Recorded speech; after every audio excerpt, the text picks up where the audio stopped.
Hoy estamos contentos, estamos felices porque por primera vez tenemos una plática, una charla presencial en este proyecto de Europa y América, Comunidades Compartiendo su Quehacer Cultural. Está acá con nosotros Rafael Jordán. Él es de Mahón, él es de la isla Menorca, él es de Islas Baleares, España, y participó con nosotros hace 2 años en una charla virtual en este proyecto de Europa y América, Comunidades Compartiendo su Quehacer Cultural, y hoy estrena este proyecto de manera presencial. Y lo hacemos todo esto lo hacemos con gusto, lo hacemos desde las esferas públicas, desde las esferas ciudadanas, desde las esferas de pie en tierra. Entonces, no tenemos compromisos políticos, no tenemos compromisos de ningún tipo. Y una de las instituciones que nos ha apoyado a Europa y América y hemos hecho proyectos juntos, como el recién pasado Congreso Internacional de Cultura para la Paz, una institución y una persona que ha apoyado esto para que esto funcione es el doctor Ignacio Castro. Él es rector de la Universidad Internacional Ignacio Castro. La verdad, desinteresadamente nos ha apoyado a lo largo de estos 4 años en este proyecto de Europa y América, Comunidades Compartiendo su Quehacer Cultural. Doctor Ignacio, por favor, unas palabras. Gracias por estar aquí. Parafraseando a la cantautora chilena Violeta Parra, puedo decir que gracias a la vida que me da tanto y me da la oportunidad de estar aquí y ahora con ustedes. Nosotros como institución hemos apoyado en mucho a el maestro Edgar Montalbán Arauz, y nosotros consideramos que la cultura es parte fundamental de los gentes que desarrollan ideas tendientes a la mejora continua de la calidad de vida integralmente. La cultura viene a constituir uno de los elementos claves para el saber de la humanidad. Y el día de hoy resulta muy agradable tener a un investigador de campo, decimos en investigación, que ha recorrido, ha caminado en la ruta del conquistador Hernán Cortés y tiene mucha experiencia. Ahorita el maestro Arauz lo va a presentar. Pero nosotros estamos muy complacidos con ustedes. Quiero comentarle, aquí está tomando esta exposición, la vamos a mandar a Boston, Massachusetts, hoy en la noche, bueno, que la acabe de armar. La vamos a enviar a Lima, Perú, Trujillo, Perú. Allá vamos a estar dentro de 1 mes y medio.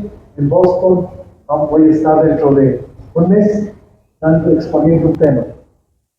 Y lo vamos a mandar a nuestros alumnos de Ecuador, de diferentes localidades, y a nuestros alumnos que tenemos en Chile, en Viña del Mar, en Antofagasta, en Santiago, porque este es un evento para nosotros de carácter fundamental para la cultura latinoamericana en lo general. Así que agradecemos, enhorabuena y gracias por estar con nosotros aquí en esta bella ciudad de Zacatecas. Enhorabuena. Gracias, doctor. Muchísimas gracias. Rafa lo conocí hace 2 años en este proyecto de Europa y América, Comunidades Compartiendo su Quehacer Cultural, de manera virtual. Yo no lo conocía. Él vive en Mahón, Menorca, Islas Baleares, España, el Mediterráneo español.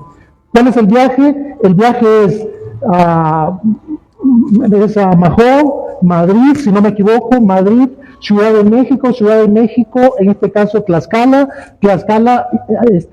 escalar el Ixtlacíhuatl, bajar el Ixtlacíhuatl, correr a la Ciudad de México, ponerse los zapatos y venirse a Zacatecas. Este hombre hasta ayer no había dormido por 36 horas. Y no me dejará mentir. No. Y la verdad yo le agradezco que haya aceptado la invitación. Es un hombre que ha recorrido pie en tierra, la ruta de Hernán Cortés. Ruta de Hernán Cortés. Es un hombre que ha recorrido pie en tierra la ruta de Pizarro, Francisco Pizarro, allá en Perú. Y ahorita está emprendiendo una ruta increíble, que es Honduras, El Salvador, Ciudad de México. ¿Es Pedro de Alvarado? ¿En dónde? La ruta de Honduras, El Salvador. En Honduras estuvo Pedro Alvarado, salvando la situación. Pedro de Alvarado. Tenemos con él dos pendientes. La ruta de Pedro de Alvarado desde Nochitlán hasta la Tercer Guadalajara. La hemos estado posponiendo porque está muy complicado hacer esa ruta a pie por toda esa parte. La venimos posponiendo. Pero sí, hoy vamos a anunciar que Rafa y yo hemos emprendido la ruta de 3 de los fundadores de la nueva, de los que conforman la Nueva Galicia, de los que construyeron la Nueva Galicia, y son Tolosa, Ibarra, Oñate. Y ya empezamos a recorrer la ruta de estos 3 exploradores, de estos 3 fundadores, que son los responsables de la Cuarta Guadalajara, son los responsables de Fresnillo, de Durango, de Zacatecas, e indirectamente de San Luis, del centro de México. Hemos emprendido, emprendimos ya ese trazo, ayer lo emprendimos ya. Rafa nos va a platicar su experiencia de qué es recorrer, qué es repisar lo de Hernán Cortés y lo de Pizarro en el siglo XVI. Pero antes, tengo que saldar una deuda. Y Rafa me dijo, hace 2 años, yo no voy a Zacatecas si tú no me das el libro de María de Estrada. Yo llego y tú me lo entregas. Y yo le dije, va, Rafa. Ese es el libro de María de Estrada. Es el penúltimo libro que hice, y era una deuda que tenía pendiente con Rafa, que me dijo, sí, yo voy a Zacatecas, pero tú tienes que darme ese libro. Oye, pero que no tengo ya copias. Ese no es mi problema. Ahí está, la deuda está salvada. Muchas gracias. Salvada, pero, muchas gracias. ¿sí? Falta dedicarlo, ¿eh? Ahorita no. Bien, los dejo. Maestro Valerio, interrumpo. Muchísimas gracias. Por favor, maestro, le ruego se ponga de pie para darle un aplauso, por favor. Adelante, Rafa. Pues muchas gracias por venir, estoy muy sorprendido. No queda ni una silla libre. Estoy muy sorprendido, no me esperaba eso, la verdad. Así que, bueno, pues nada, el destino me ha traído a Zacatecas. He estado recorriendo rutas en México, este es mi 3er viaje en México. Está en Guatemala también, recorriendo la ruta de conquista de Pedro Alvarado. He estado en Costa Rica, haciendo la de Juan Vázquez de Coronado, en Panamá, pero no pude hacer bien la de Núñez de Balboa porque el Darién es muy peligroso. Entonces no conseguí ningún guía, pero bueno, ya iré buscando la manera de poder hacerlo. He estado en Colombia haciendo Belalcázar, Jiménez de Quesada, Rodrigo de Bastidas en Santa Marta. He estado en Ecuador, con Orellana, Belalcázar también allí, y en Perú, haciendo todo lo posible de Francisco Pizarro, porque Perú es muy largo. No es muy ancho, pero es muy largo, y los Andes no es Ciudad de México, no es llano, los Andes son más duros. Y bueno, muy feliz, muy contento de estar aquí. Me encanta Zacatecas, ayer estuve recorriéndola con Edgar, haciendo los lugares históricos de Betagrande, las minas de Tolosa, de Ibarra, donde está enterrado el jefe Oñate, donde estaba ubicada su casa, la casa del conquistador de aquí, de Tolosa. Y bueno, subí al Cerro de la Bufa, me ubiqué, empecé a ubicar la zona norte, la zona de la Alameda, la zona sur, como se fueron colocando pues indígenas amigos, ¿no? Como son los mexicas y tlaxcaltecas en el norte, después la zona de la Alameda y el sur para ir protegiendo las entradas y que la ciudad fuese creciendo. Y bueno, he ido visitando también el Museo Rafael y tampoco me ha dado mucho más, yo creo que bastante, y ahora pues hoy aquí, esta tarde. Y muchas gracias por venir y cuando quieras pues Rafa, yo lo voy interrumpiendo para irle sacando la información a Rafa. ¿Cómo es que te decides por hacer la ruta, Rafa? ¿Cómo es que tomas esa decisión? Que no es una decisión barata. No. No es un tema caro, Sí. que es un tema de mucho desgaste físico. ¿Cómo es que dices, voy a repisar lo de Hernán Cortés, lo de Pizarro, lo de Orellana, lo de Balboa? ¿Cómo voy a repisar? Y ahora esta ruta de los tres fundadores de Zacatecas. Pues todo tiene su origen en que yo soy de los 80 y claro, se comenzaron a propagar pues los preparativos del quinto centenario de la llegada de Colón a América. Entonces empezaron a hacer la ruta Quetzal de la Cuadra Salcedo. Y yo era un niño, yo tenía 10, 11, 12 años y eso pues se va haciendo una bola de nieve, al final luego ya eres más mayor, tienes ingresos económicos, puedes organizarte mejor y fui ya aventurándome en hacer estas rutas, ir pisando esa épica, ¿no? Porque al final llegar a un continente desconocido en el siglo XVI, es desconocido en el siglo XXI con GPS, en el siglo XVI no digamos, eso es una aventura y una épica en toda regla. Y nada, yo siendo niño, pues con 14 años más o menos, escribía mis aventuras y siempre estaban vinculadas sobre el Amazonas y siempre eran rutas en América y al final pues eso se ha ido desarrollando y ahora pues estoy aquí en Zacatecas. ¿Cómo inicias lo de Hernán? Fue el primero con el que empezaste, ¿no? Con Hernán Cortés, correcto. La manera de iniciar Hernán Cortés es, bueno, yo los viajes siempre los preparo de la misma manera.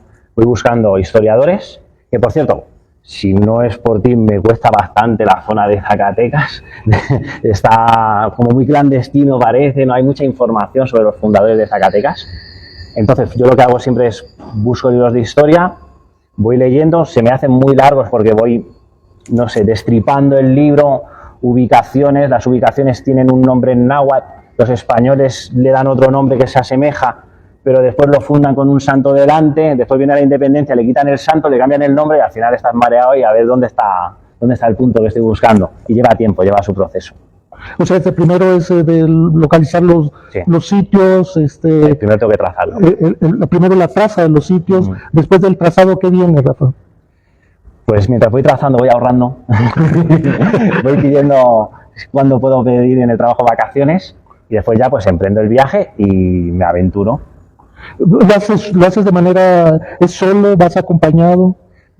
Mixto, a veces puedo ir acompañado porque hay alguna persona que está interesada del lugar y otras voy solo y va siendo mixto. La primera vez llegas a Madrid, Islas Baleares, Madrid de la Ciudad de México. Correcto. Ciudad de México, te vas a Veracruz o emprendes al revés la ruta o te vas a Veracruz. Yo llego a Ciudad de México y ya recorro lo que es todo el centro de México, que es la antigua Tenochtitlan. Hago el Zócalo y ya llevo ubicado, pues por ejemplo, que Montes de Piedad pues era el Palacio de Axayacat, que el Palacio de Gobierno era el Palacio de Moctezuma, y voy ubicando ya lo que es el centro. En ese mismo momento que llegué a Ciudad de México, lo que hice fue la ruta de la huida de la Noche Triste. Hice pues, la salida de Tacuba hasta el árbol, donde supuestamente yo... Okay, lo iniciaste de atrás hacia adelante, podría decirse de esa manera. Sí, porque ya que estoy en Ciudad de México, pues voy a aprovechar esos días. Yo, como no vivo aquí, voy con los días muy contados, un día te pones malo, otro día pues te puede dar dolor de cabeza, otro día llueve y al final los días también pasan. A los que vivís aquí lo tenéis más fácil, pero yo que vengo con los días contados, pues tengo que intentar aprovechar al máximo. Entonces, ya que estoy en Ciudad de México, aprovecho esa ruta y después alquilé un coche y ya me fui a Veracruz y inicié. ¿Inicias pie en tierra? ¿Primero son los arenales o qué ubicas ahí? En Veracruz son los arenales de Chalchihuecan, que ahora no existen en la zona donde llegaron porque ahora se ha ampliado la ciudad y ahora hay carretera allí. Pero si te fijas, si indagas un poco, hay como una piedra en medio de los dos carriles de la avenida y allí no se puede leer, pero si vas con el dedo marcando, pues pone aquí fue el lugar, más o menos, no me acuerdo literal, pero aquí fue el lugar del encuentro de dos mundos en 1519. O sea que le han ganado terreno al mar. Pero esa es la zona que se ubica en los arenales de Chalchihuecan. ¿De ahí pasas a Zempala o a la antigua? Vas a la antigua Veracruz. Y luego cuéntanos, luego que vas comparando la crónica del siglo XVI, que es es lo único que tenemos, pero es una crónica muy mala, muy mala, aunque me quemen con leña verde, es una crónica muy mala. Alguna crónica de esas son 50 años después, 30 años después, que narran lo que sucedió 30 años antes. Por eso digo que es una crónica ahí muy fuera de punto. Luego, ¿qué haces? Cuéntanos, ya, suéltate. Yo estoy allí en Veracruz y me imagino, hago un ejercicio mental siempre, me imagino cómo debía ser la zona en el siglo XVI. Me imagino los arenales, me imagino a Cortés con su hueste, montando las cabañas, con las hojas de palma, los mexicas ayudándole, porque los mexicas les ayudaron, fueron a recibirles, y ahí estuvieron un tiempo asentados. Me imagino eso, después me imagino cómo se van los mexicas, porque no quiere Moctezuma recibirlo a Cortés, ya se cansan, se van, vienen los totonacas, y ahí es cuando ya se inicia la ruta, y que es de unos 5 días desde las playas de Chalchihuecán hasta lo que es la fundación de la Villarrica, la Veracruz, en la playa de Villarrica. Y ahí pues ya empiezo yo y voy iniciando también el recorrido, voy pasando por la Antigua. No sé ubicar o no se puede ubicar en un pueblo que se desaloja después, porque al ver que llegan los castellanos pues lo abandonan, pero quedan ahí 2 lienzos que los recogen y sigues avanzando. Bueno, en la Antigua pues es cierto que ahora, si quieres comento lo que hay en relación a la época. No, adelante. La Antigua está muy bonita porque tiene la ermita del Rosario, que en principio en ese lugar prácticamente se ubicaron los 12 franciscanos que llegaron de España. En Belvis de Monroy, que estaba allí, de la misma iglesia desde donde salieron, de la misma parroquia de que salieron. Claro, o sea que voy enlazando, ¿no? Belvis de Monroy, ya los franciscanos también, en Veracruz. En Veracruz hay un globo terráqueo muy bien que marca los años de Veracruz, que va desde el 1521-23 hasta el 1600, porque después Veracruz se mueve, de la Antigua se mueve a la Veracruz de hoy. Después ahí pues hay unos azulejos ahí donde hacen un relato de Bernal Díaz del Castillo en relación a los caballos que llevaba cada uno. Y está la antigua casa, pone la casa de Cortés, que no lo es, porque no es la casa de Cortés, es una antigua hacienda donde pasaban pues todas las mercaderías que transitaban entre España y América. Le llaman casa de Cortés, llama la atención, pero hay que ser justos y no es la casa de Cortés. Y de allí pues fui avanzando, llegué a... Este nombre siempre me cuesta mucho, Uyuistlán, en el Cerro de los Metates, que hay un mausoleo, son pequeños mausoleos allí, está muy bonito el cerro, y allí también se asentaron. Perdonad, primero va a Zempoala, pasan por Zempoala primero, que ahí solo está descubierta la zona del cacique gordo, Xicomecat. Mi náhuatl no es muy bueno, pero bueno, Xicomecat. Y allí se alojaron, estuvieron durmiendo un día, me ubico allí más o menos entre los 2 templos que hay. Después voy avanzando, Quiyuistlán, también durmieron otro día allí. Desde allí las vistas son preciosas a la playa de la Villarrica, y ahí me imagino los 11 navíos de Cortés ya aún sin barrenar, después ya barrenados. En principio están llegando a la par, van por tierra y por mar. Y después, pues nada, ya bajo a la playa de la Villarrica e hice el amanecer allí, también como si fuese un punto de vigía, como antaño. Lo quise revivir eso también. Y me costó mucho localizar y encontrar el fuerte de Cortés, porque montan allí una retaguardia. En caso de que las cosas no fuesen bien, montan allí el fuerte de Cortés, que es la fundación. Y me costó mucho ubicar, pero sí que me he informado en este viaje, y por lo que me han dicho, que lo han despejado todo y ahora se puede visitar mucho mejor, porque a mí me costó mucho localizar el Pozo de la Cal, los basamentos de la iglesia, me costó muchísimo, porque ahí había unos rastrojos que no te permitían ver nada. Y nada, ahí es donde empieza la ruta histórica de Cortés, ¿no? En Veracruz.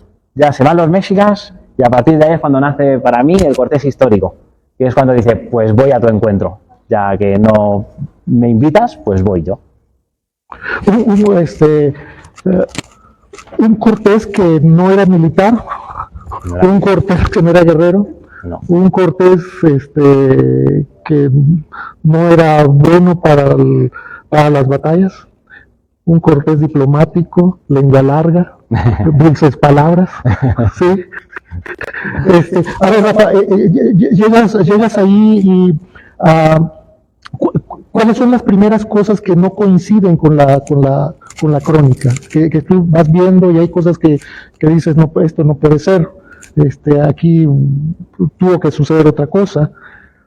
A ver, por ejemplo, la crónica dice que dormían apaciblemente, cosa que dormían apaciblemente, todos los que llegaron con Hernán eran casi, comían del mismo plato, una confianza enorme. No, nada que ver, sobre todo en Chalchihuecan. Tienen que salir de allí porque ya no les traen comida, los mosquitos los están friendo, el clima es malo, tienen que buscar un puerto nuevo por los vientos.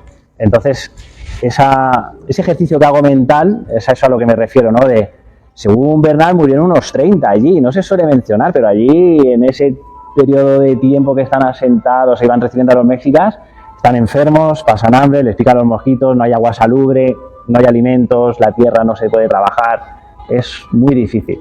Tuvo que ser muy difícil. O sea, no es lo que cuenta la crónica. En ese sentido. Sí, indirectamente, si vamos analizando la crónica, sí que te vas dando cuenta de que lo estaban pasando mal y que hay que buscar otras ubicaciones. A medida que lo vas analizando, te vas dando cuenta de que esto estaban aguantando para ver si salían de allí ya a conocer a Moctezuma, pero en el momento que los mexicas desaparecen, pues ya aparecen los totonacas y entonces pues emprenden camino ya hacia el norte, van subiendo. Correcto, y luego empiezas a caminar, vas con cuántas mochilas, vas bueno, sin peso, con mi mochila, o sea, ¿cómo vas? ¿Vas como, en short? ¿Cómo vas? Platica. La mayoría de veces que puedo suelo alquilar un coche, sobre todo para poder dejar también la mochila cuando vas haciendo las rutas, porque es inseguro. Yo dónde dejo las prendas, es muy difícil, ¿no? Es muy difícil siempre estar pensando de que, bueno, al final es la humanidad, ¿no? Te roban en cualquier sitio, y al final, ¿no? Y mientras estaba haciendo la ruta, por ejemplo, en Veracruz, estaban buscando los navíos de Cortés y desistieron de ello porque le robaron todo el equipamiento que tenían los buzos en el hotel, se robaron todo. Y desistieron y ya pues dejaron de buscarlos, pero en una de estas que salieron, cuando volvieron ya no había nada. Imagínate el valor que tiene, el coste que tiene todo ese material. Bien, luego sigues avanzando y sí.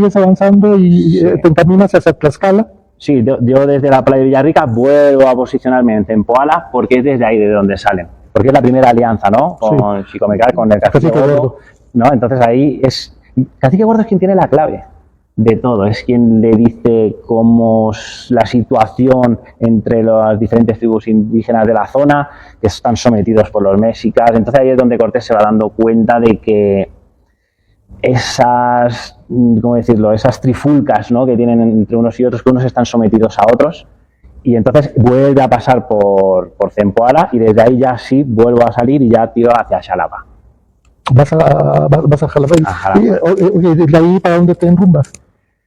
Una vez que estoy en Jalapa, pues después de Jalapa no está ni en las cartas de relación ni en Bernal que pasan por Coatepec, pero para ir a Xico tuvieron que pasar por Coatepec porque al final la ruta tiene que ser así. O sea que voy de Jalapa a Coatepec, de Coatepec a Xico. En Xico hay un museo que es en Xico Viejo, está muy bien, y Xico es el pueblo que para mí más referencias he encontrado en relación a la ruta. Hay unos azulejos ahí en los que se relatan una parte de las cartas de relación y otra parte de la verdadera historia de la conquista de Nueva España, de Bernal del Castillo. En la parte de atrás hay también referencias en relación a un cronista de Xico.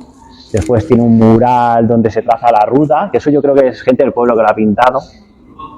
Y el 22 de julio son las fiestas de Xico y tienen el Museo del Danzante, que salen Cortés, Malinche, Alvarado y Moctezuma. Desfilan el 22 de julio las fiestas de Xico con máscaras y todo. O sea que Xico lo tiene, no sé, tiene mucha relación con la ruta, ¿no?, que pasaron por allí. Sí. ¿De ahí para dónde? Hacia Ixhuacán de los Reyes. Eso ya está en ¿dónde? ¿En Tlaxcala? Es Puebla, ¿no? Esto de Puebla, sí. Es Puebla. Ixhuacán de los Reyes, que es por los Reyes Católicos, aunque entras dentro de la parroquia y son los Reyes Magos, pero en verdad es por los Reyes Católicos. Y por ahí pasaron porque hicieron el puerto de Nombre de Dios. Fue un puerto muy duro que ascendieron y por eso le pusieron ese nombre, que Cortés en sus cartas de relación dice que no ha conocido un puerto en Castilla que haya subido con tanto desnivel, ¿no? Sí. ¿Y de ahí para dónde, Rafa? De Ixhuacán de los Reyes pasé por las lagunas de Xolac, que son no son salubres esas son dulces. Después ya viene Alchichica y ellos lo que pasan las lagunas y suben hacia el norte, van subiendo. Porque a Cortés le hicieron mucho, no sé si, yo creo que desde Izhuacán, si pasan las lagunas de Texolac, en filas de Tlaxcala, pero bueno, le hicieron subir para arriba, no sé con qué intención, pero bueno, lo marearon un poco en la ruta, de subir. Para alcanzarlo, ¿no? Para alcanzarlo, ¿no? Sí. Y de pasar por la Chichica, yo cuando hago las rutas, sí me paro y visito los lugares de interés. Por ejemplo, visité a Chichica ya que estaba ahí, ¿no? También visité Cantona, que es el sitio arqueológico de Cantona, que es un sitio muy bonito, pero no es tan popular en México, porque en México prácticamente todo se lo lleva a Teotihuacán, ¿no? Y los sitios maya, pero si buscáis Cantona, veréis que queda muchísimo por descubrir, pero lo que está descubierto está muy bien hecho, se puede transitar muy bien y es un sitio que está bastante bonito. Después, pues la Fortaleza Real de San Carlos también la visité, porque a medida que van subiendo, pues está esa fortaleza, que es una fortaleza que se construye, creo que sería en el siglo XVIII, para hacer un punto entre México y Veracruz, un punto fuerte, ya que se están mercadeando mucho, ¿no? Entre Europa, América y Asia, porque está el galeón de Manila, ¿no? Que va trayendo productos y al final todo se va, es la globalización al final. Y por ahí va subiendo, pasé por Perote, pasas por Perote, subes hasta Alto Tonga. Alto Tonga no pasaron un poquito más hacia el oeste, pero bueno, como eran senderos, pues yo intento aprovechar mi ruta y visité Alto Tonga, que tiene Pancho Poza, que es un sitio pues con mucha naturaleza, muy verde, pasa su río, tiene su cascada al final y está muy bonito. De ahí pasé a Xutetelco. Xutetelco es famoso porque tiene en el Discovery Max esto de alienígenas, ¿no? Que han encontrado muchos restos arqueológicos por allí. Y tiene un mural en la plaza en relación a la llegada de los castellanos.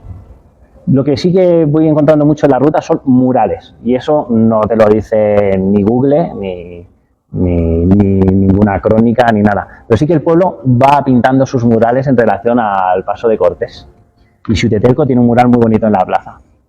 ¿De ahí para dónde? ¿Vas en ascenso todavía? Sí, van subiendo, hacen ya Teciutlán. En Teciutlán, en la plaza céntrica, hay como un escudo, ¿no? De la fundación. No hay más referencias en relación a la ruta. Después de ahí, pues yo fui a la cascada de Postla, que se aleja un poquito, pero bueno, esa cascada de más de 70 metros de caída de agua hay que visitarla. Yo voy intentando hacer en la ruta los lugares más interesantes que pueden haber, que me puedan gustar a mí, como puede ser ascender un cerro, ascender un volcán, o ir a una cascada, o ir a un entorno natural. O sea, debo entender que vas sobre la ruta, Hernán, y si te das cuenta de que hay algún sitio interesante, lo visitas y lo vas integrando a la ruta. Como Cantona no está, es Chichica, pero yo no puedo pasar de alto Cantona ni a Chichica, no puedo pasar de alto. Es pecado mortal. No, sí, claro, tengo que visitarlos. Es pecado mortal. Luego ya te vas aproximando a Zautla. En Zautla sí que hay otro mural también pintado, yo me imagino que por el pueblo, por los lugareños de allí, en el que sale el cacique Olintecle recibiendo a Cortés. Y después no sé si todos son plaza de armas, yo digo plaza de armas a la plaza céntrica, porque en México se lleva mucho, o el Zócalo, ¿no? A lo mejor plaza de armas más es en Perú, y aquí es más Zócalo. Y ahí sí que hay un azulejo en el que graba el paso de Cortés y tal, ahí también hay una referencia en Zautla.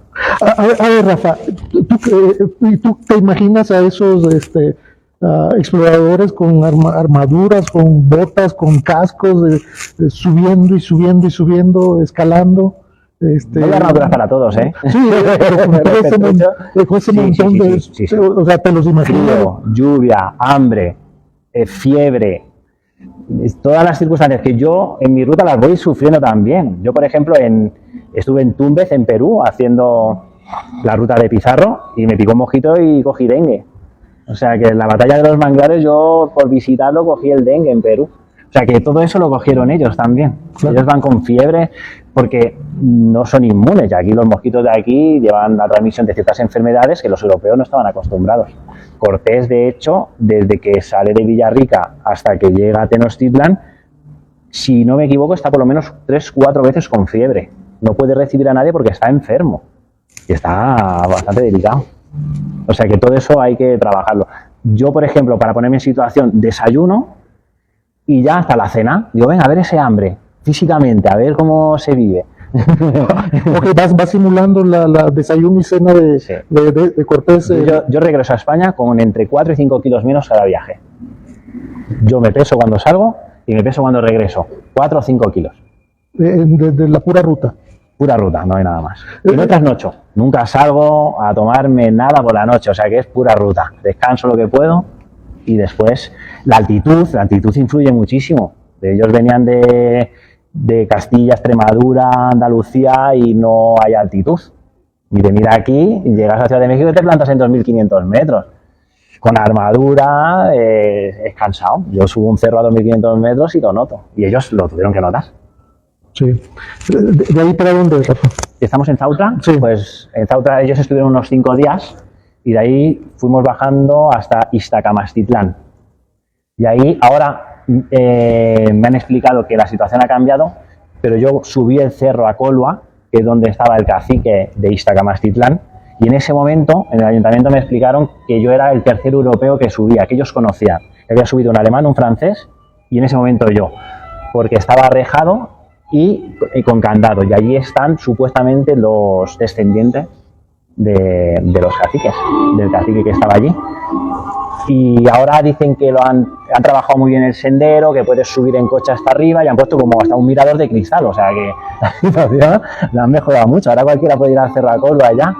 Las vistas son muy bonitas del río Apulco, porque es lo que van siguiendo ellos. Ellos siempre van buscando el río, agua, vida, caballos, lavar ropa, tener agua, es fundamental.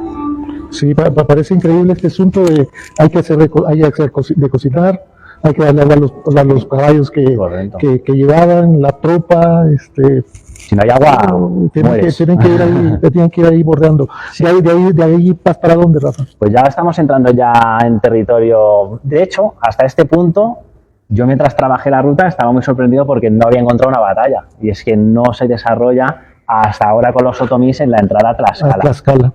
Y es muy interesante en relación a la ruta de que, claro, cuando quieres ubicar muchos lugares dices, ¿y ahora cuándo llega? ¿Cuándo es? ¿Cuándo? No, hasta Tlaxcala, con los otomíes, en Tecoaccingo, no se produce la primera. ¿Es Xicoténcatl ahí? El que el día tuvo a punto de destrozar a Hernán. Sí, se desarrollaron ahí 3 batallas muy buenas, sobre todo, ya tengo miedo a los mosquitos ya, tengo un poco de miedo. Sobre todo en la entrada, ¿no? Primero fueron los otomís, que estaban ahí como protegidos, ¿no?, por los tlaxcaltecas, porque al final los mexicas siempre iban, ¿no?, apretando también. Y ahí es cuando cortan la cabeza a un caballo de uno de las huestes, que me sale la palabra soldado, pero en verdad era una hueste, porque no cobraban la soldada, ¿no? Al final eran huestes, no eran soldados profesionales, eran una hueste. Si alguna vez digo soldado, quiero decir hueste, ¿eh? Y hay un monumento al guerrero otomí que corta la cabeza del caballo para demostrar, no son dioses, son personas. Y ahí hay un monumento. Ahí. ¿Esto es dónde? Entre Lázaro Cárdenas y Diego de Ordaz. Listo, de ahí vas, te sigues, ya casi andas llegando a lo más arriba. Ya voy llegando a Zompantepec. Sí. Y ahí hay una iglesia que es San Salvador de Zompantepec, por lo que has comentado, que ahí casi mueren, ¿no? Entonces, la iglesia que fundan allí es San Salvador, ¿no?, de Zompantepec. Sí, voy a hacer un comercial. Ayer estábamos cenando en mi casa, aceptó la invitación Rafa, y mi esposa lo estuvo acosando con tamales. Estaba muy bueno, estaba muy bueno. Y con jugo y con agua de limón. Con agua de limón y dice Rafa, ya con esto, porque un dolor de cabeza, un malestar estomacal me destruye, me destruye toda la caminata y todo el recorrido.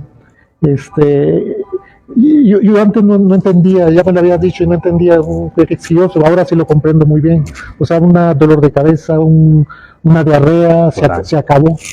Yo mariscos no como, aunque sean más baratos que en Europa, no como marisco, porque es donde la gente ha tenido muchos problemas. Sí. Bueno, el estómago tiene que estar adaptado al marisco, sí. Y Los médicos dicen que para adaptarte a la gastronomía de un país diferente se necesita un año.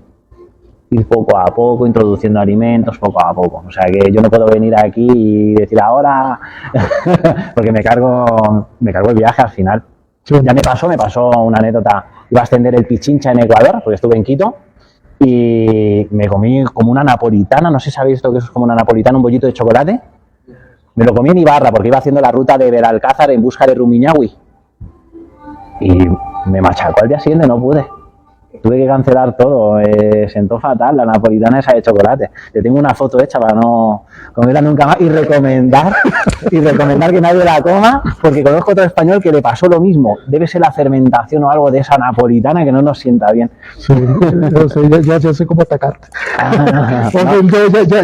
Me sentó muy bien. Ya vas llegando y Rafael, se canta el paréntesis. Estamos en Zompantepec, ¿verdad? Sí, estamos en Zompantepec, ahí se desarrollan 2 batallas. Incluso los tlaxcaltecas intentan una nocturna, meten infiltrados allí, Cortés los castiga cortándoles las manos porque ya con los totonacas les van informando, oye, que están informando de cómo estamos, cuáles son nuestros puntos débiles. Entonces en Zompantepec hay que ubicarse, yo ubico los 2 cerros, en uno se asentaron, en el de mi izquierda los españoles y en el de mi derecha los totonacas, en las laderas se hicieron las batallas. Y ahí está. En Tecoacingo son todos llanos, en los castellanos. También digo españoles, pero son castellanos. España todavía no existe. Son llanos, ellos siempre buscan los llanos con las caballerías.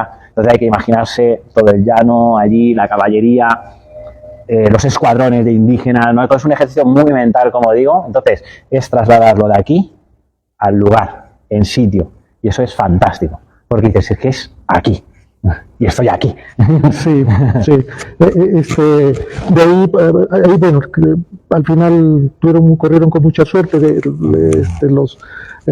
Hernán y su gente. De ahí, ¿para dónde vas? Pues ya vamos llegando a Tlaxcala, porque al final firmaron la paz en ese cerro y ya luego firmaron la alianza ya en los dominios de Xicoténcatl el Viejo, ¿no? En Tizatlán o Cotelulco de Maxicatzi. En uno de los 2 sitios fue donde se hizo. Y ahora en este viaje que he hecho, como he estado primero por Tlaxcala, pues se ha ascendido el Tepetípac, que es donde se funda Tlaxcala, encima del cerro. Ahí tuvieron que subir los castellanos porque es el lugar sagrado de Camaxtli, ¿no? Que es Camaxtli, que es como Huitzilopochtli, ¿no? De los mexicas. Entonces, pues seguro que ahí estuvieron, porque las alianzas tendrían que ser en esos recintos sagrados seguro, o por lo menos mostrarles su historia. Estuve recorriendo allí, el sitio de Camaxtli ahora es, bueno, no es nada, pero ahí construyeron una iglesia. Y luego, pues en la zona de Tizatlán, pues ahí se ubica, ¿no? Las casas de Xicoténcatl, donde estuvieron asentados por más de 20 días. Y ahora está la iglesia de San Esteban allí, que hay una capilla abierta, como fueron evangelizando a los indígenas. Y bueno, ir ubicando de las capillas abiertas fue una cosa que a mí me llamó mucho la atención porque yo nunca había visto una. Entonces te das cuenta que, claro, los indígenas pues siempre sus cultos religiosos. Puedo hablar un poco más fuerte porque también. Vale. Puedo hablar un poco. Vale. Pues entonces, digo que a mí una de las cosas que me sorprendió mucho fueron las capillas abiertas. ¿Por qué? Porque yo nunca había visto una. Y claro, en el proceso de evangelización, pues los indígenas no hacían sus cultos religiosos al aire libre. Entonces no podías meterlos de primeras dentro de una iglesia cerrada porque les creaba ansiedad. Entonces yo en mi ruta todo eso también lo recorro. Las iglesias que van haciendo siglo XVI, XVII, luego voy haciendo ya todo ese conjunto, ¿no? Voy haciendo la ruta y ya cuando llego al lugar me abrazo a todo lo histórico que hay, sobre todo de la época virreinal. Ahí sale casado Pedro de Alvarado con la hija de Xicoténcatl, ¿no? Luisa Xicoténcatl, la esposa que conserva hasta Guatemala, ¿no? Estuve en Guatemala y estuve donde está enterrada Luisa Xicoténcatl. Sí, que eso es fascinante, una historia fascinante. Sí. En la antigua Guatemala. Y esa es otra de las cosas que hoy decimos, por ejemplo, Zacatecas aquí, pero a lo mejor Zacatecas no sería el mejor ejemplo, pero por ejemplo, San Miguel de Piura, ¿no? La primera fundación que hace Pizarro. Hace 4 movimientos la fundación y eso te vuelve loco. Vas aquí, no, pero luego fue allí, luego se mueven a Paita, luego vuelven a Piura y al final, todo eso es mucho trabajo de ubicar los lugares. Listo, llegas a Tlaxcala, recorres los puntos importantísimos y te vas de frente hacia dónde. Hacia Cholula. Ya vas hacia Cholula. A Cholula. Y de ahí, bueno, Cholula, no se cuenta algo de Cholula. Pues Cholula tiene el templo más grande, creo que de América. Creo que son 450 metros por lado, la base. O sea que no la vieron ellos en 450 metros por lado porque ya estaba una parte enterrada, pero bueno, la vieron muy grande. Y en Cholula pues ocurrió lo que se conoce como la matanza de Cholula, ¿no? Que es cuando ellos predijeron que les iban a hacer una emboscada, que los iban a aniquilar allí. Pues entonces esa zona se ubica en el Zócalo. Yo pensaba que se ubicaba donde el templo de Cholula, pero no, se ubica en el Zócalo, que enfrente del Zócalo hay unas iglesias en toda esa zona donde se ubica la matanza de Cholula. Entonces, pues es otro ejercicio mental, ¿no? Aquí ahora hay iglesias, pero antes había templos. Aquí les engañaron, ¿no? Venir aquí, que queremos hablar con vosotros, ¿no? Y ahí es cuando empieza todo, y esa es la zona. Ahí donde es el Zócalo de Cholula, la parte de las iglesias, que hay dos juntas allí bastante grandes y con toda una plaza también. Es casi como el segundo, la segunda zona bélica más importante de ese recorrido hasta ahí. Cholula. Sería el Cholula, ¿no? La primera serían los combates con Xicoténcatl y luego la parte de Cholula. ¿De ahí te sigues hacia dónde, Rafa? Ahora ya tenemos que ir ascendiendo el paso de Cortés, ¿no? Ya entre Popocatépetl e Iztaccíhuatl. Tiene dos, está el ascenso desde el lado de Cholula y luego está el descenso desde el lado de Ameca. ¿Cuál? Y ahí en el paso de Cortés, pues es otro momento en los que hay que ponerse en situación, porque estamos hablando de 3.600 metros de altitud. Y una de las cosas que me llamó mucho la atención a mí es cómo pudieron ascender hasta el paso de Cortés con los falconetes que llevaba, los cañoncitos y todo, porque eso es un esfuerzo muy grande, ¿eh? Es mucho esfuerzo de espalda, ir en coche por los botes y cómo está el camino. Imagínate cargado, altitud, los porteadores, subiendo cañones. Todo eso es un ejercicio mental que hay que ponerse en situación y eso tuvo que costar muchísimo. O sea que los tlaxcaltecas y totonacas estaban muy fuertes. Estaban muy fuertes. Llegas al paso de Cortés y empiezas tu descendida. El descenso ya hacia... Y ya vas buscando Tenochtitlan, bueno, la Ciudad de México. Sí. Ahí, ¿qué tienes para compartir, Rafa? En Ciudad de México... No, ya la defendida de Ciudad de México. Hay una cosa en la ruta que creo que nunca podré conseguir o hacer, que es lo que hizo Diego de Ordaz de ascender el Popocatépetl. Yo creo que no lo consigue porque como no se puede, está prohibido. Popocatépetl, como está en continua erupciones, entonces está prohibido, pero me habría encantado poder hacer lo mismo que Diego de Ordaz, porque él subió para ver el paso. Subió a ver si le iban a hacer una emboscada. Cuidado. Es parte de las emboscadas. Sí, antes ha caído este. Esto es para... Listo. Sí. Pues ahí es, después ya bajando es cuando nos tenemos que posicionar en que Moctezuma le sigue ofreciendo regalos para que se vaya. Él siempre dice que me envía mi rey Carlos para hablar contigo. Es mentiroso Cortés porque nunca habló con el rey Carlos, ¿no? Está claro. Es mentiroso, va mintiendo durante toda la ruta. No le envía el rey a nada porque no se conocían. Y además, la manera en que lo hizo todo, ¿no? Pues fue a Velázquez de Cuellar, ¿no? Jugando. Sí, la jugó a Diego Velázquez de Cuellar. A Diego Velázquez lo engaña, el rey no sabe, el otro lo esconde. Sí, él siempre va diciendo, mi rey me manda, no, el rey no te ha mandado. Pero en el trayecto le va diciendo a todo el mundo, me manda el rey, ¿cuál rey? Si no te ha mandado ningún rey. Eso es. Sabía sus cosas, Hernán, por eso le decían el palabras dulces. El palabras dulces. Ya estamos bajando. Listo, ya llegas a Mecameca. Y ya encaramos, ¿no?, la calzada de Iztapalapa y en la misma casa que hoy es Pino Suárez, toda la avenida de Pino Suárez, ahí se ubica el encuentro entre Cortés y Moctezuma, que hay unos azulejos ahí que representan el momento. En la iglesia de Jesús Nazareno es donde está enterrado Cortés, que es nada, es algo muy simple, ¿no? Una pequeña lápida así, que ponen Hernán Cortés, año de nacimiento y año de defunción. no hay mucho más. Está prohibido hacer fotos, ahí te controlan bastante, no sé por qué. Hice una, encima se ve borrosa porque parece que tienen dado ahí una luz para que no puedas sacar la foto tampoco. Y una de las cosas que me llamó la atención en Iztapalapa, bueno, ahora Pino Suárez, es, por ejemplo, el lugar del encuentro entre Cortés y Moctezuma, ¿no?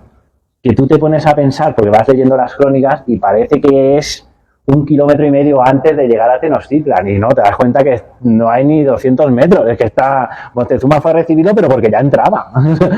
Ya estaba dentro. Ya estaba prácticamente dentro, y esa es una de las cosas que te sorprende haciendo la ruta, que dices, ostras, esto no me lo imaginaba así. O sea, de primero entonces son 2 kilómetros, 3 kilómetros donde sucedió el encuentro y dices, no, pues si fue aquí a Boca de Jarro, por ejemplo. Muy cerca, muy cerca. Igual que otra de las cosas que me sorprendió mucho en la ruta también es la distancia que hay en Tacuba, en la huida de la Noche Triste. Por las crónicas parece que tienen que ser 300 metros de huida y te das cuenta que son más de 5 kilómetros. Que son 5 kilómetros de noche, lloviendo, flecheándote por ambos lados, y ahí hay que hacer un ejercicio mental de decir, esto no acaba nunca. Uno se me acababa a mí y decía, pero ¿cuándo acaba? ¿Cuándo llego al árbol? Imagínate ellos, ¿no? ¿Cuándo acaba esto? ¿No? Entonces son las cosas que hago en la ruta, lo preparo.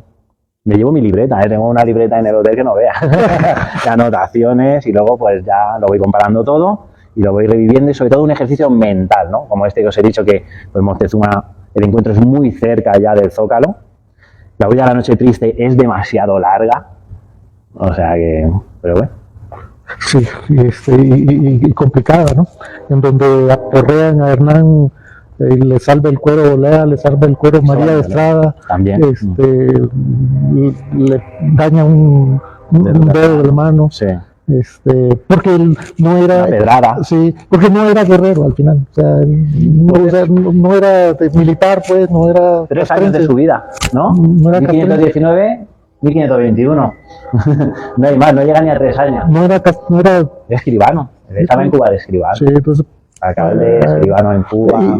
y como no era guerrero, pues pues se aventaba, era muy Muy atravesado. Era valiente porque siempre estaba al frente. Sí. Hay que reconocer una cosa, que los capitanes del ejército castellano estaban al frente y los caciques y capitanes como Xicotenca del ejército de indígenas dirigían la batalla, no batallaban. Y eso no se suele decir, pero ellos no batallaban. Ellos dirigían la batalla, movían los escuadrones y cómo había que hacerlo. Entonces, cuando a veces dicen, Cortés, digo, bueno, yo estaba al frente siempre, digo, Xicotenca, Tentlascara, pues ya se posicionaría al frente con Cortés, ¿no? Ya en la alianza, pero en esos momentos no. Y igual que Cuitláhuac no dirigió la Noche Triste tampoco, es un tepaneca, ellos estaban más al margen. Sin desmerecer nada, ni ningún desmérito, o sea que, pero son las maneras de combatir. A veces hacen memes, ¿no? Si tuviese yo un rey que estuviese al frente de una batalla, que los ves mucho y sale Cuitláhuac, digo, hombre, Cuitláhuac no creo que estuviese, ¿sabes? Claro, claro. En verdad, y si nos vamos a la Edad Media, los reyes castellanos estaban en todas las batallas, estaban siempre al frente. Sí, hay un caso de Antonio de Mendoza, ¿no? Se dejó venir de México al Mixtón para estar al pie del cañón ahí, te la juegas, porque de recorrido una flecha mal tirada te da. Una piedra bien lanzada te abre la cabeza, esto es así. Sí. Cortés tiene una pedrada, bueno, cuando analizaron los restos, ¿no?, de él, tiene como una pedrada en la cabeza, eso es de la Noche Triste, cuando van huyendo. Sí. Una pedrada también, esto es así, al final la guerra es así, ¿no? Listo. El que está dispuesto a dar está dispuesto a recibir, no hay más. Listo, hermoso. ¿Alguna pregunta, alguna duda? ¿Quién les comenta viajes? Pues sí.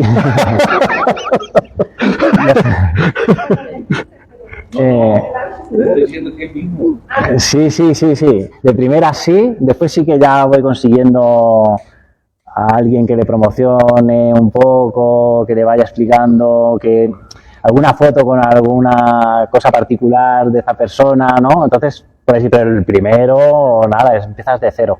Pero sí colaboro con algunas, pues muchos son youtubers, ¿no? Que a lo mejor tienen páginas y pues te dan una bandera y colaboras con ellos un poco y la pones y así. Y va saliendo. Sí. Va saliendo. Por ejemplo, me gustaría aportar que yo he hecho una semejanza muy interesante en relación a la ruta de Cortés con Pizarro. Porque, por ejemplo, Cortés sí que es la tercera ruta de expedición cuando sale, ¿no? Primero está Hernández de Córdoba, Grijalva y Cortés, son 3. Y Pizarro tuvo que hacer también 3 para poder llegar al Perú.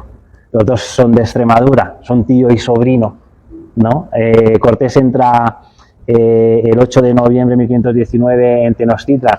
Pizarro coincide que es un 16 de noviembre de 1532 en Cuzco. O sea que Cortés hace prisionero a Moctezuma, que es una semana después, ¿no? Del 8, el 15 de noviembre más o menos, y Pizarro igual con Atahualpa. Está todo, es el mes de noviembre muy parejo entre los dos, en diferentes años, pero muy parejo. Increíble la fuerza de la historia, ¿no? Sí, no sé, es una cosa muy peculiar ahí. Sí, platícanos, Rafa, de tu ruta de Perú. Vamos Pues brincando allá. Perú es completamente diferente a México, porque si nos ponemos en situación, creo que son unos 430 kilómetros que pudo hacer Cortés desde Villarrica, y Pizarro, si nos ponemos en la tercera ruta, que es la bahía de Caraquez, son más de 2.800 kilómetros con los Andes por en medio. Eso de Pizarro, como él decía, ¿no? Que era de infantería, ¿no? Pizarro sí que es militar, Cortés no es un militar. Pizarro sí lo era. Pizarro era soldado de infantería, como él decía, él siempre iba caminando, aunque sus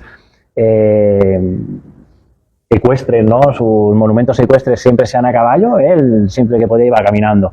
De hecho, de cuando le analizan por antropología sus restos óseos, le sacan llagas en los dedos de los pies,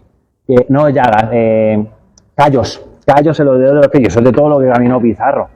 Mi ruta de Pizarro comienza en Panamá. Me habría gustado en Urabá, en Colombia, que es el fuerte que montan de primero ahí con Alonso de Ojeda. ¿Cómo es Urabá? ¿Ah, sí? Ah. Tenemos una amiga ahí. ¿En Urabá? Estuve en el segundo congreso internacional, una amiga del Golfo de Urabá. Sí. Ha recorrido toda esa parte, se ha metido al Petén y bueno. Pizarro es impresionante, ese hombre es un hombre que se supera a sí mismo. No sé. Te voy a interrumpir para decirte, ella estuvo con Pizarro en Santa María la Antigua del Darién. Fueron ella, Pizarro, Guerrero, Gonzalo de Arioca, bueno, le puse Guerrero, pero no, es Gonzalo de Arioca. Toda esta tropa estuvo en Santa María la Antigua del Darién. Y ahí sale Pizarro. Continúa, Rafa. Una de las cosas, ahora que me acabo de acordar, que llama mucho la atención cuando hago estos viajes, es que por seguridad y muchas veces para ubicar bien los lugares, suelo contratar guías que trabajan para las corporaciones municipales, que sean de fiar, porque yo qué sé, puedes llevar un susto a ver con quién contactas, ¿no? Y lo que sí me dicen siempre es que nunca se han encontrado con alguien que venga trazándoles de que quiero esta ruta, yo te la traigo trazada y quiero que me guíes. O sea, eso sí que me ha llamado la atención, que me lo han explicado muchas veces, me llama la atención y te quiero conocer porque esto me sorprende mucho.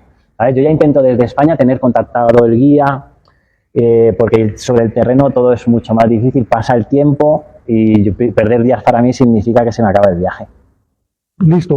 Entonces inicias en Perú la ruta. ¿Cuánto tiempo haces para llegar hasta los Andes? ¿Y en Pizarro? No, tú en la ruta. Bueno, yo lo tengo más fácil que Pizarro lo tengo mucho más difícil, ¿no? Porque sale desde la antigua Panamá. Sale desde ahí, hace tres expediciones, ¿no? Una de descubrimiento y hasta que al final ya... La diferencia de Pizarro con Cortés es que a Pizarro el rey sí le da los cargos de adelantado. Bueno, Isabel de Portugal, su mujer, porque el rey no estaba en esos momentos, pero él sí está autorizado. Cortés no estaba autorizado, él mismo se autoriza creando el cabildo, ¿no? Es Cortés. Pero es que Cortés tiene mucho juego, ¿eh? Cortés escribe cartas de relación. Exploró el Pacífico, que no se dice mucho, pero Cortés, el mar de Cortés, toda la Baja California la explora él. Pero él se gasta todo el dinero que haya podido juntar en la conquista prácticamente en seguir explorando. Cortés trae la seda, ¿no?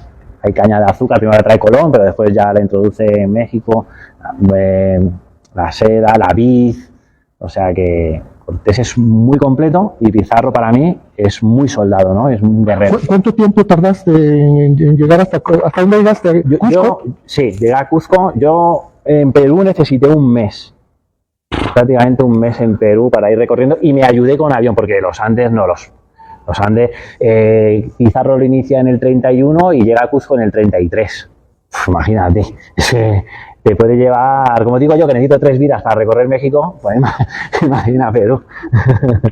Para recorrer todo México se necesitan 3 vidas aquí, con lo grande que es el país, ¿eh?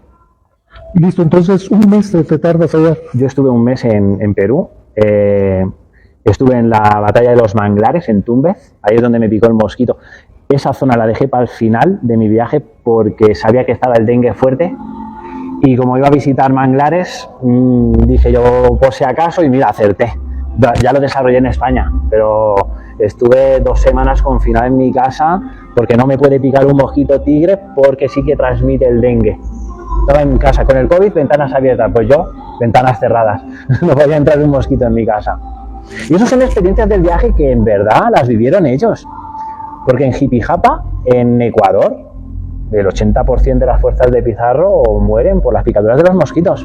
Y en Coaque, por las verrugas que les salieron. Es que son muy complejas. Aquí lo que pasa es que parece que llegaron y ya. Y no. Yo lo vivo en la ruta. Te enfermas, el clima, la altitud. Hay muchos factores que influyen.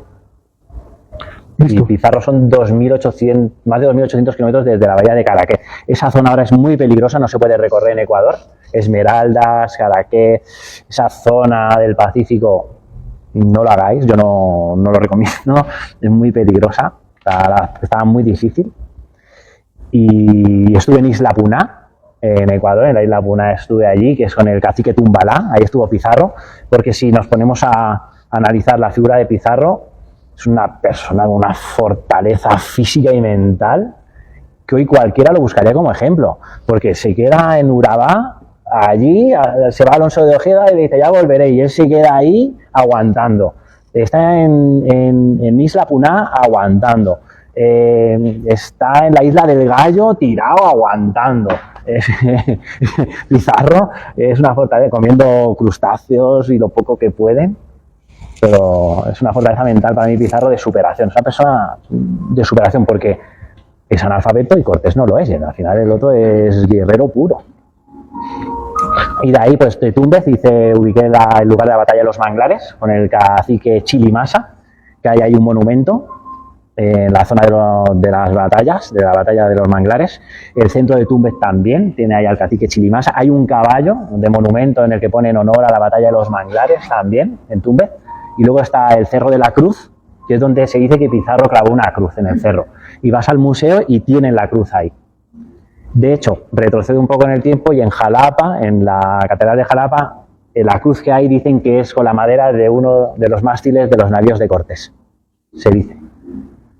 O sea, y de ahí de Túmbez, pues ellos fueron bajando. Yo no la tengo toda recorrida porque también era muy difícil.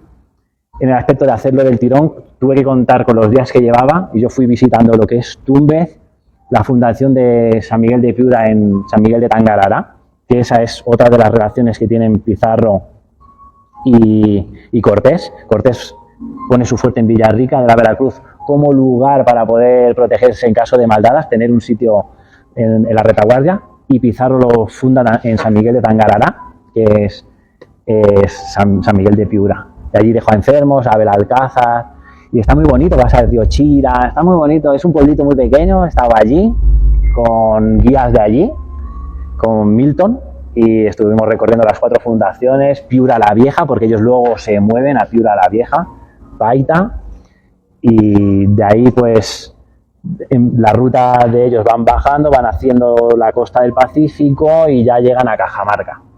Cajamarca para mí es una ciudad muy bonita, es muy histórica, me gustó mucho. Subir el cerro y ver Cajamarca desde arriba, imaginarte la plaza de armas, los baños del Inca al fondo, cómo van viniendo todos los incas porteando a Atahualpa, está la caballería escondida, Pizarro alojado ahí como una torrecita con los 15 soldados más que eran los que tenían que capturar Atahualpa. No sé, desde arriba ubicar todo eso es un ejercicio mental muy bueno y recomendable. Delicioso. ¿Alguna pregunta? ¿Tienes algún libro, algunos libros editados sobre tus expediciones? No, no lo tengo. Me lo han dicho, me lo han recomendado, pero yo hago mis viajes. Yo soy muy, no sé, me los preparo, los hago. Es mi primera vez esto. No tengo experiencia ninguna, no sé cómo estará yendo, si me estoy explicando bien o no, pero me lo han pedido, me lo han insinuado, me han dicho que sería algo como muy novedoso, ¿no? Porque creo que no hay, o yo no lo conozco, a alguien que haya, ¿no? Es como hacer tu diario de viaje, ¿no? Al final, histórico, en el siglo XXI lo que pasó en el XVI. No, no lo tengo, esa es mi respuesta, ¿no. Pero sí tienes tus apuntes y todo, ¿verdad? Sí, tengo full, si esa es mi casa. Le quita el sitio a mi hija escribe, le tengo quitado yo ahí de libros y de anotaciones y fotografías, que al final es lo que demuestra que de verdad está o no. Si alguien tiene alguna duda, le enseño lo que quiera. ¿Tampoco tienes entonces algunas relatorías o algo en las redes sociales, en YouTube, en ese tipo de medios? Tengo mi propio Facebook, que sí suelo poner a lo mejor 15, 20 fotos de cada viaje que hago, pero es a mis amigos. Son mis amigos de Facebook. No tengo un Facebook específico. No tengo un Facebook específico para ello. No lo tengo. Al final lo haré. Al final me voy a motivar. La verdad es que yo no he escuchado que alguien haya hecho esas rutas, pues no, nadie. O sea que eres único. Pues, gracias. Nuestro tiempo, ¿no? Dinero, vacaciones. Como yo digo, yo para venir a hacer un viaje, ya lo digo en tono de un poco de humor, tengo que hacer 3 minutas, ¿no? 3 peticiones. A mis compañeros de trabajo, a mi jefe y a la madre de mi hija. Que tengo que tener 3 permisos. Si no tengo los 3, no puedo venir. Necesito los 3. Y además, pensándolo muchas veces, digo, es que es verdad que trazo la ruta y aquí una cascada, aquí asciendo un volcán, aquí hay un paraje natural, aquí hay un museo de Olmecas en Jalapa, que es el segundo más importante de México, no sé, Montes de Piedad era el Palacio de Xayacat, ¿no? Ubicarte ahí, la ruta, la huida. Al final lo haré, al final. Adelante, doctor. Sí, gracias. En ese mismo orden de los grandes conquistadores, ¿te ha llamado la atención la aventura equinoccial de Lope de Aguirre?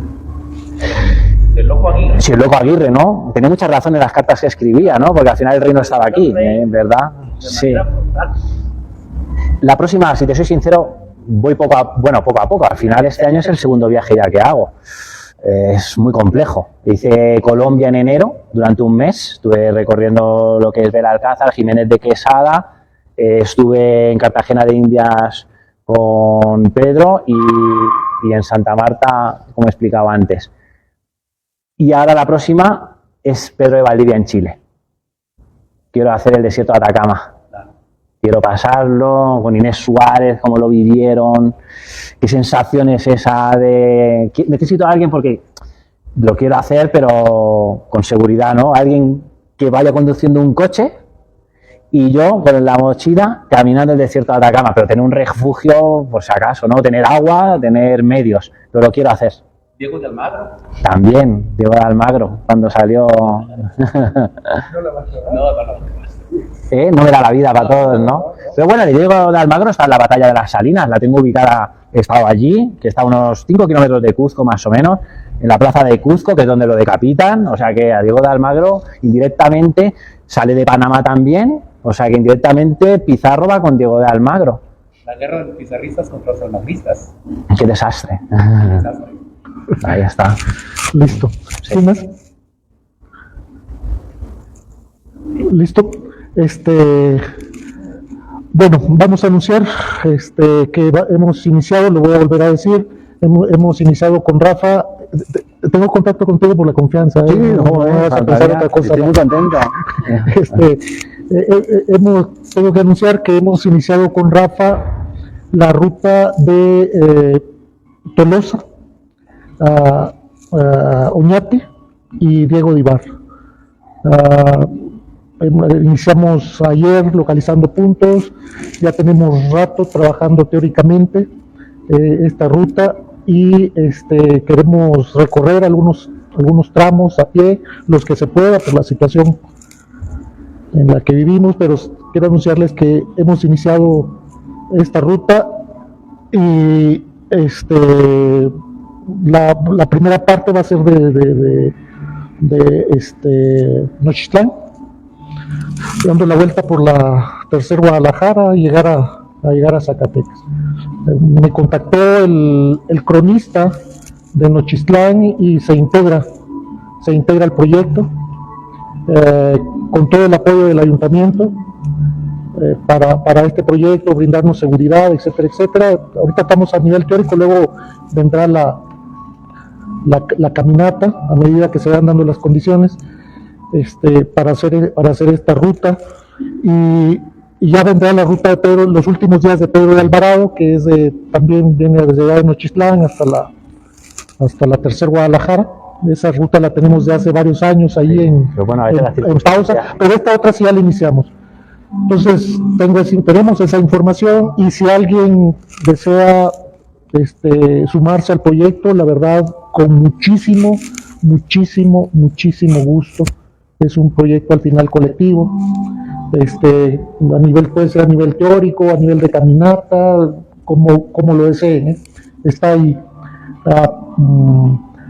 Nos gustaría que acá el Ayuntamiento de Fresnillo, a través de usted, doctor, pudiéramos hacer algo en esta ruta.